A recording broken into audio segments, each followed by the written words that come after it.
வடக்கில் காணி விடுவிப்பு, வீதிகளை திறப்பது மற்றும் பாடசாலைகளை நடத்துவது தொடர்பான பல்வேறு தரப்பினர்களால் முன்வைக்கப்பட்ட பல்வேறு முன்மொழிவுகளுக்கு சாதகமான தீர்வுகளை வழங்க நடவடிக்கை எடுக்கப்பட்டுள்ளதாக இந்த கூட்டத்தில் சுட்டிக்காட்டப்பட்டுள்ளது. அத்துடன் இதற்கான முன்னெடுப்புகளை மேற்கொள்கையில் ஏற்படும் தடைகள் மற்றும் அதற்காக மேற்கொள்ள வேண்டிய நடவடிக்கைகள் தொடர்பிலும் இங்கு கலந்துரையாடப்பட்டது. திருகோணமலை மனையாவழி பகுதியில் உள்ள செண்டிப்பை கடற்கரையை பொதுமக்கள் தடையின்றி பயன்படுத்துவதற்கான வாய்ப்பை வழங்கவும், மீன்பிடி பிரச்சினைகளுக்கு தீர்வுகளை வழங்கவும் எடுக்கப்பட்ட நடவடிக்கைகள் குறித்து விரிவாக கலந்துரையாடப்பட்டன.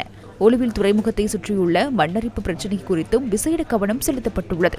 ஒலுவில் துறைமுகத்தை எவ்வாறு பயன்படுத்தலாம் என்பது குறித்து நாரா நிறுவனத்தின் உதவியுடன் புதிய சாத்தியக்கூறு ஆய்வை மேற்கொள்ளுமாறு கடற்சூழல், நீரியல் மற்றும் கடல் வளங்கள் அமைச்சுக்கு அறிவுறுத்தியுள்ளதாக ஜனாதிபதி இதன்போது தெரிவித்தார். பாதுகாப்பு படை உறுப்பினர்களின் நலன்புரி நடவடிக்கைகள், ஐநா அமைதி படைகளுக்கு அதிகமானவர்களை அனுப்புதல் மற்றும் ஹெலிகாப்டர்களின் எண்ணிக்கையை வலுப்படுத்த எடுக்கப்பட்ட துரித நடவடிக்கைகள் தொடர்பிலும் இங்கு கலந்துரையாடப்பட்டதாக ஜனாதிபதியின் ஊடகப் பிரிவு விடுத்துள்ள அறிக்கையில் சுட்டிக்காட்டப்பட்டுள்ளது.